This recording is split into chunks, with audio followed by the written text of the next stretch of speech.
Olá, pessoas do YouTube, sejam todos muito bem-vindos ao canal. No vídeo de hoje vocês vão conhecer alguns contos de Halloween. Nada melhor do que contos de Halloween para celebrar a data no mês de outubro, não é mesmo? Torne a sua noite do Dia das Bruxas ainda mais assustadora e intrigante. Bora lá pro nosso vídeo. A festa. Havia uma cidade, uma velhinha, magrinha, alta, toda descabelada, parecendo ter uns 90 anos de idade.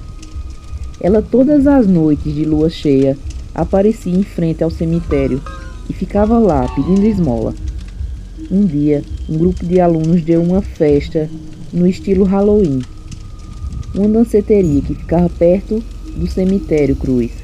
Foi uma festa sinistra de arrepiar, de arromba que deixou a galera animada.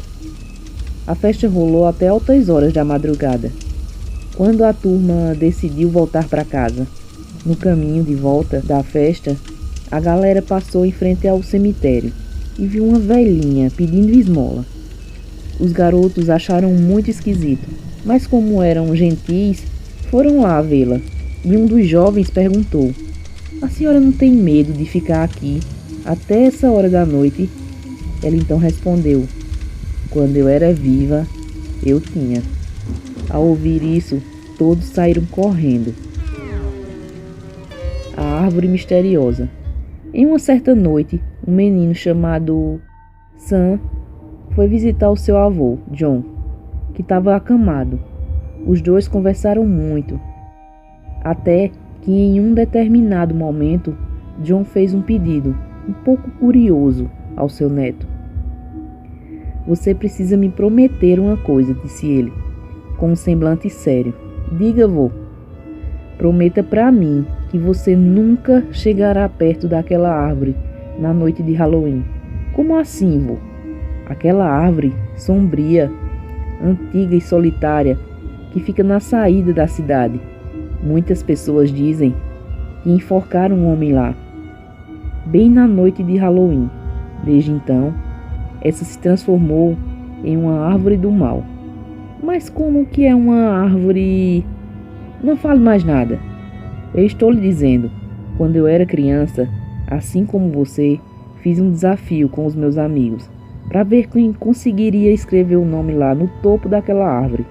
Naquela época, isso era uma simples brincadeira, e Paulo, meu amigo mais chegado, decidiu que seria o primeiro.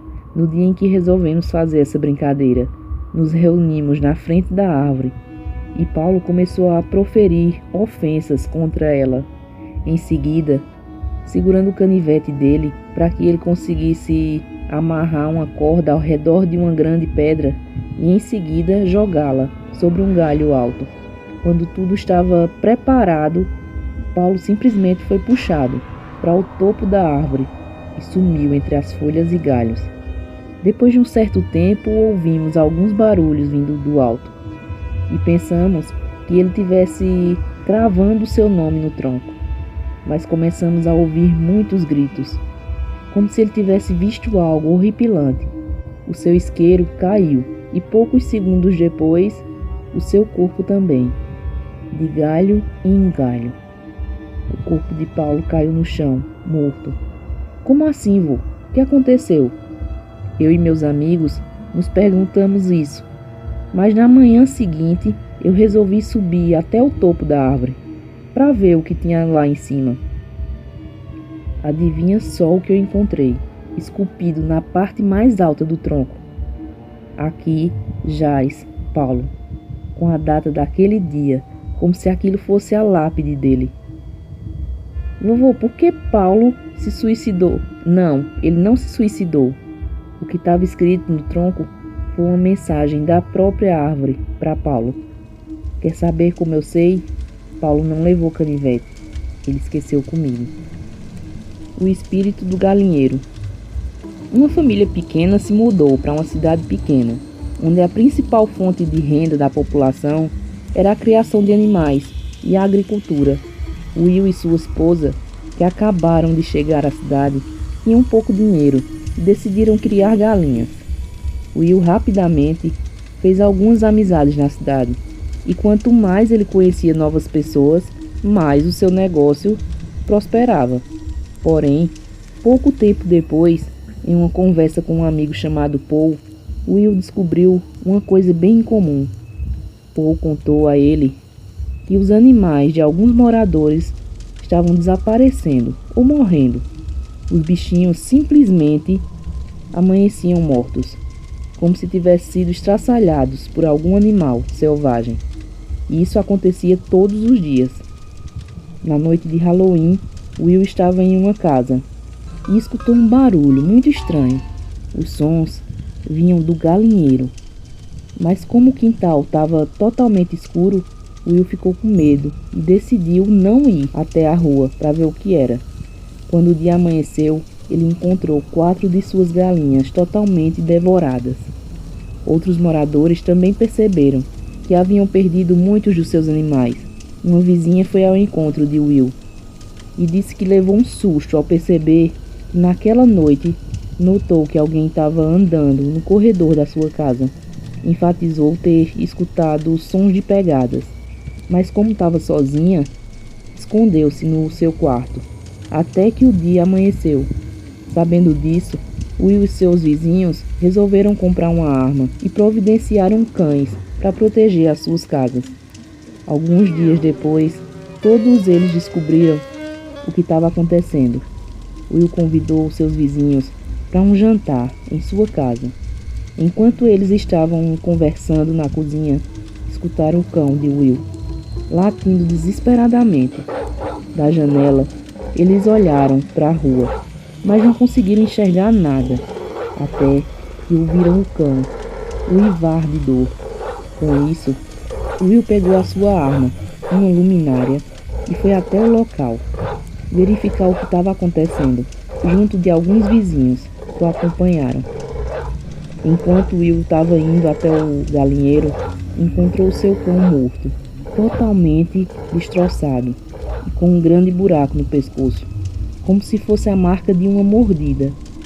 Olhando adiante, Will e os vizinhos se depararam com um homem muito magro, com as vestimentas totalmente sujas de sangue e o rosto deformado. Ao presenciar essa cena assustadora e esse ser monstruoso, Will atirou nele, mas nada adiantou. O homem sujo de sangue gritou e correu, passando por várias cercas, sem sofrer nenhum tipo de dano. Todos ali ficaram perplexos. Diversos moradores deixaram o local, após algumas pessoas serem atacadas. A descrição do agressor que foi dada à polícia era a mesma que Will e seus vizinhos haviam visto naquela noite. O rosto do ser foi detalhado com o de um antigo morador da cidade, que foi acusado de roubo, preso injustamente e morto na prisão. Brincadeira perigosa. Bruce acordou em um hospital. Logo estranhou o fato de estar deitado em uma cama, com diversos curativos pelo corpo, principalmente nos braços e no rosto. Não tinha a mínima ideia de como chegou até ali. Além da aparente amnésia, seu corpo estava dolorido, como se tivesse exercido grande esforço. Mal conseguia se mexer. Alguns minutos depois, a mãe de Bruce entrou no quarto, acompanhada de uma enfermeira, e chorando muito, perguntou: "O que você fez?", soluçando muito por causa do choro. Mas Bruce não entendia porque estava em um hospital e muito menos o porquê de sua mãe estar perguntando aquilo. E com grande dificuldade de falar, perguntou como é que ele ficou naquele estado e qual era o motivo do choro da sua mãe. Mas a senhora estava tão abalada que precisou ser retirada do quarto e tranquilizada com calmantes. Mais tarde, a presença de um investigado de polícia confundiu ainda mais a cabeça de Bruce. O homem fez diversas perguntas, tais como o que levou Bruce a cometer aquelas terríveis atrocidades. O investigador questionou Bruce de diversas formas, mas a única resposta que recebeu do garoto foi: "Não lembro de nada." Foram quase 2 horas de perguntas, mas sem resultado satisfatório. para o investigador, que antes de sair disse a Bruce: "Tudo indica que foi você." Bruce continuou sem entender nada. O investigador, chamado Frank, foi pegar o depoimento da única pessoa que realmente sabia de fato o que aconteceu em uma terrível noite em que Bruce teria cometido tais terríveis atrocidades. Era Aline, amiga de Bruce. Frank pediu para ficar a sós com a garota e logo de cara perguntou o que aconteceu naquela noite. Aline começou a descrever passo a passo os acontecimentos dessa apavorante noite, e o que ela revelou surpreendeu e também assustou Frank. Estávamos todos na casa de uma amiga chamada Camille. Havíamos combinado de assistir alguns filmes, mas os garotos mudaram de ideia. Eles queriam fazer uma brincadeira de um antigo livro de bruxas. Era uma espécie de jogo em que os espíritos revelariam o destino de cada pessoa participante. Junto com o livro havia cartas com vários dizeres: amor, sorte, azar, doença, morte. Eu, Camille e uma outra amiga chamada Ana não queríamos participar, mas com a insistência dos garotos nós acabamos aceitando. Sentamos todos no chão, em volta das cartas. Mas para começar o jogo, era necessário alguém dizer algumas palavras estranhas que estavam escritas no livro. Bruce se prontificou em dizê-las, e foi aí que aconteceu. Depois de repetir por diversas vezes aquelas estranhas palavras, Bruce começou a se sentir mal e desmaiou. Nós tentamos ajudá-lo, mas quando levantou, parecia ser uma outra pessoa. Seus olhos estavam brancos e em seu rosto havia uma expressão de maldade, como nunca vi antes. Com certeza não era Bruce. Parecia que alguma coisa o havia possuído. Ele pegou uma garrafa de vinho que estava sobre uma mesa e a quebrou, e com a garrafa quebrada, começou a golpear nossos amigos. Ninguém teve tempo de correr. Eu vi Bruce assassinar 3 amigos, bem na minha frente. Ele tentou me atacar, mas eu consegui correr. Ele feriu apenas o meu braço, mas não fui muito longe. Fiquei toda encolhida em um canto da cozinha. Bruce ainda veio atrás de mim, mas parou bem na minha frente e começou a cortar o próprio rosto e braços. Depois de um tempo, desmaiou novamente. Foi aí que chamei a polícia.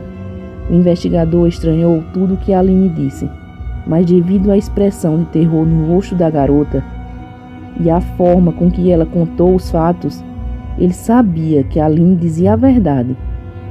Mesmo sem saber o que de fato realmente aconteceu, Bruce foi conhecido como o assassino dos 3 jovens, Ana, Camille e Mark. Frank não sabia se o que Aline disse era realmente algo relacionado ao sobrenatural e não pôde fazer nada a respeito. Bruce, quando se recuperou, foi preso pelo assassinato de seus 3 amigos. Só Aline se lembrava daquela terrível noite em que uma brincadeira terminou em tragédia.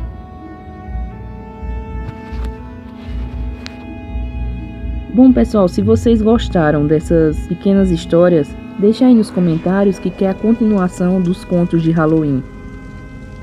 Nosso vídeo vai ficando por aqui. Fiquem todos com Deus e até a próxima.